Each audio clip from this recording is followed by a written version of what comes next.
For today's lesson, we're going to continue our discussion on rational functions, but we're going to focus on slant asymptotes.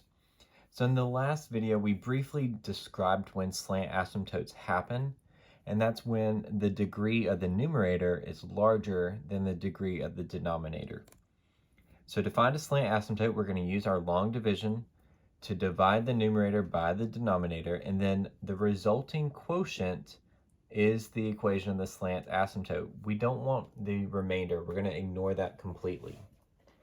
So we're going to find all asymptotes, slant, horizontal, and vertical, for these first three examples. And when I look at this function, I can automatically tell the degree is higher on top than it is on bottom. So when you have a larger degree on top, we are going to have a slant asymptote, and we do our long division. So we set this up just like we have been doing, and the division process is the same. So I have x squared divided by x, which is just 1x. We multiply that through, that's x squared, and then negative 2x. And then we start our subtraction. So whenever we draw that line, that's our clue that we're subtracting that whole line. So that subtracts an x squared and a negative 2, which makes that plus a positive 2x. So x squared minus x squared cancels out, but 8x plus 2x is now 10x.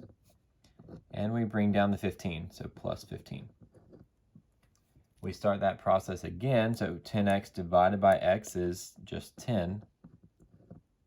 Multiply that through, I get 10x. 10 times negative 2 is negative 20. We draw that line. There's our clue that we're subtracting. So we subtract every single piece. We get a minus a negative, which is plus a positive 20. So 10 minus 10 is just 0, but 15 plus 20 is 35. 35 is our remainder. We don't really care about that at all when we're trying to find a slant asymptote, so we're just going to ignore that. What is important is what was in the quotient.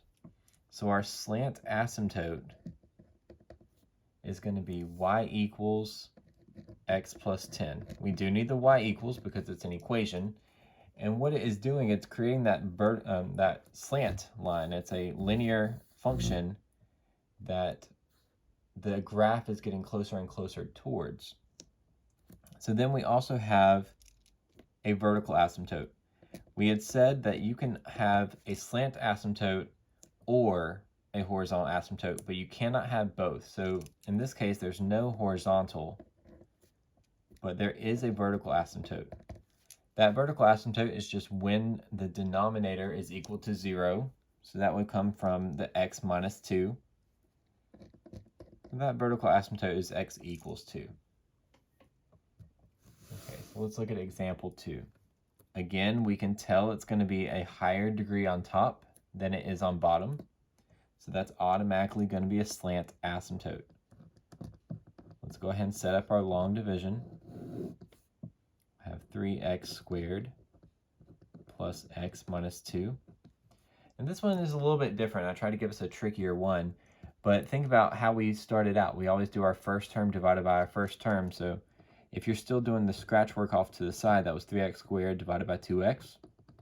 This doesn't divide nicely like you have seen, where we always get an integer, but it would divide to 3/2 x.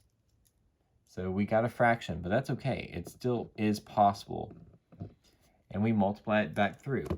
If you need a calculator, that's fine. Just grab one. But 3/2 times 2 is 3. So we're getting our 3x squared because it's still x times x. So there's our x squared. Then we multiply our 3/2 x times 6. So you take your 3/2 times 6, and I got 9. So that would be a positive 9x. We draw our line, and then that's our subtracting. So we subtract 3x squared and subtract a 9. Gives us negative 8x, and we bring down our negative 2. We start that process again. So negative 8x divided by 2x. We can still do our scratch work off to the side, but we get a negative 4.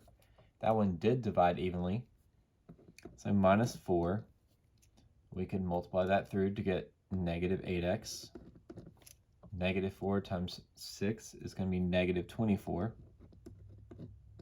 We draw our line that tells me I'm subtracting, so I subtract, subtract. Both of those are minus and negative, so that turns into plus a positive 24. We get 0 for the 8x's, and then negative 2 and 24 is just 22, but that's not important. Remember, that's our remainder. We don't care about the remainder when we're finding our slant asymptote. So this quotient is the slant asymptote. And we just write it y equals 3/2 x minus 4. Since there was a slant asymptote, that means there cannot be a horizontal asymptote. As far as our vertical asymptote goes, it's still when the denominator is equal to 0. So I could have factored this, and I didn't do that in the very beginning because I'm focused on the degree of the function. If it was in factored form, I still would need to multiply it out. So I have 3x times x gives me a 3x squared. I need something to multiply to give me a 2. That means I need 2 and 1. So if I do it this way, I get a 3x on the outside and a 2x in the middle. That's a positive 3x and a negative 2x. That combines to give me a 1x in that trinomial. So there's our factored form there, and I could factor the denominator as well by bringing out a 2 and be 2 times x plus 3. But what we notice is there's no common factor. That does tell us that there's not a whole in this function, but the vertical asymptote is still coming from that denominator. So this would happen at x equals negative 3. All right, number 3. Again, we have something that has a higher degree on top than it does on bottom. So I can set up my long division. And you could do synthetic division if you understand that with this problem, but long division is always going to work. So 6x squared divided by x is going to be 6x. We multiply that through. 6x times x is 6x squared. 6x times 3 is 18x. We subtract and subtract.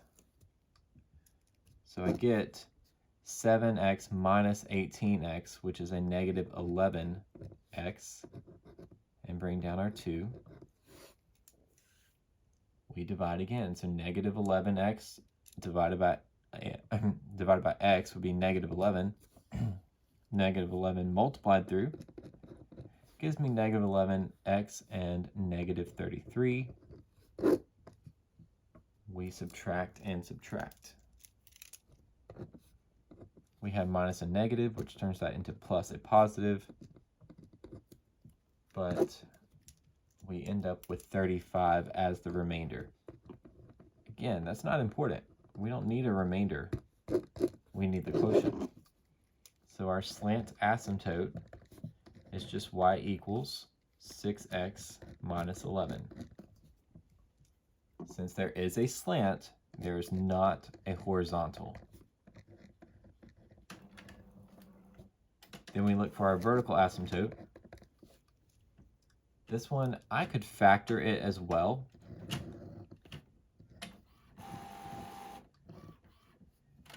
(6x squared) we'd get from multiplying 3x times 2x.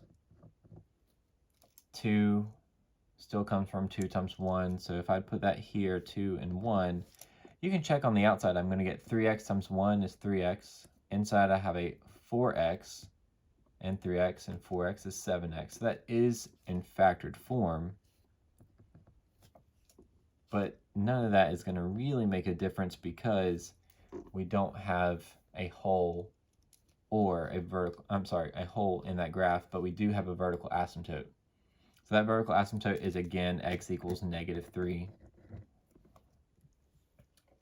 We can take these same functions in practice. If finding our Y-intercept or our X-intercepts. We can practice describing the domain or if there were any holes, but none of these had holes. So let's look at one last one where we are putting all of it together. So find all the characteristics of the rational function. If I look at this degree in the very beginning, 5x cubed and x squared tells me that it is going to be a slant asymptote. So the degree is 3 on top and it's degree 2 on bottom. That's an automatic clue that we're going to have a slant asymptote. So let's set up our long division, and I'm just going to do that down here. It would be x squared minus 7x minus 8, dividing that into the numerator, 5x cubed minus 40x squared minus 7x plus 56. I divide these first terms, so 5x cubed divided by x squared is 5x, and we multiply that through, so that'd be a 5x cubed again. 5x times negative 7x is going to be a negative 35x squared. 5x times negative 8 is a negative 40x. We draw that line, and there's our clue that we're subtracting. So I'm subtracting that entire row. I see minus a negative for some of them, so that's plus a positive, plus a positive. The x cubes canceled out, but I get a negative 5x squared left over and a positive 33x. We bring down our 56. So we start that process one last time. Negative 5x squared divided by x squared is negative 5. Multiply that through. Negative 5x squared. Negative 5 times negative 7 is a positive 35x. Negative 5 times negative 8 is a positive 40. When I draw that line, that tells me I'm subtracting that whole row. So subtract, subtract, subtract. Minus a negative is plus a positive. So the x squareds cancel out. We're left with a negative 2x and then a positive 16. This can't divide any further. So that whole thing is our remainder. We don't care about the remainder when we're finding a slant asymptote. We care about what was the quotient. So that slant asymptote would be y equals 5x minus 5. So I can go ahead and write that here, 5x minus 5. If we're trying to find the holes or the vertical asymptotes or really almost anything else, we want it in factored form. So we're going to try to factor this, but there's actually a bunch to do. And I don't know that we've seen one of these before, but we have a cubic function on top that can factor by grouping. And we've done that, we just haven't done it with a rational function. 7x plus 56. So let's group this so that we can factor. So we group the first two and group the last two. The GCF on the first group is 5x squared. When I factor that out, I'm left with an x minus 8. And then I can factor out a 7, but I'm going to bring out a negative 7 so that the factor is x minus 8. Those two things are in common. We needed that when we were factoring by grouping. So this whole thing would have factored into x minus 8 times 5x squared minus 7. So that would be the numerator. X minus 8 times 5x squared minus 7. We can factor the denominator just like we've been doing, so that part's not new. X squared came from x times x. We need factors of 8, so 1 and 8. that give me -7. So I need a -8 and a +1. There's the common factor. So that tells me there's a whole. The factor that canceled out was an x minus 8. So the whole is at +8. Remember, you just take your x minus 8, set it equal to 0, and find that actual whole. It's at 8. We need to plug this in to our simplified version. So if I plug that in, let's see, y equals 5 times -8 squared minus 7 over -8 plus 1. Let's see what we get. We can plug that into our calculator if we need to. But 5 times -8 squared minus 7 on top, on bottom -8 plus 1. I get -313 over 7. It's not a pretty answer. That's okay. We could do approximately -44.7. I knew this wasn't going to be a pretty answer, but since it did give us a fraction, let's go ahead and put that there, -313 over 7. The vertical asymptote is coming from our denominator, and we had an x plus 1 left over, so that means the vertical asymptote is x equals -1. There's not another vertical asymptote because there's no other factor. When we look at the horizontal asymptote, there is not one. We know that automatically because there was a slant asymptote. All right, now I skipped over domain, but we could start there because we knew how to factor. So in factored form, we saw both of these exclusions, the whole and the vertical asymptote. So when I write out this domain, I'm going to go -infinity up until that first exclusion, which -1 would come before we get to +8.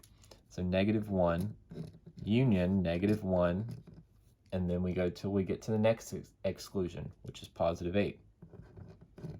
Union +8 to infinity. There's no other exclusion.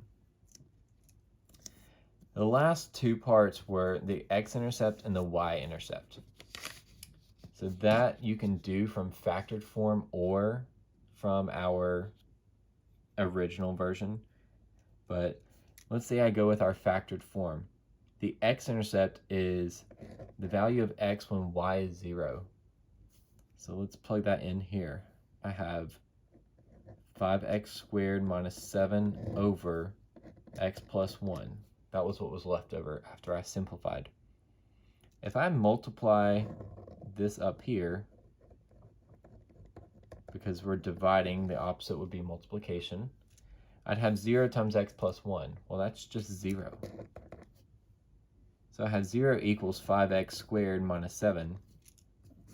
And we simplify that. So that would be plus 7 would be 7 equals 5x squared.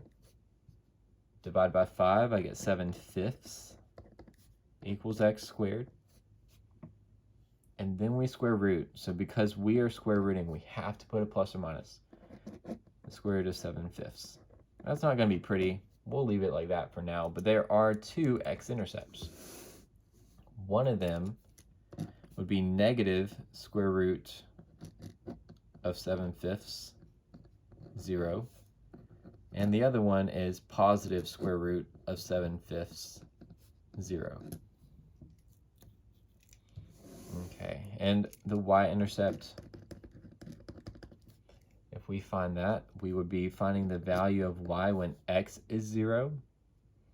So 5 times 0 squared minus 7 over 0 plus 1. That leaves me with just -7 over +1, which is -7. So the y-intercept is 0, -7.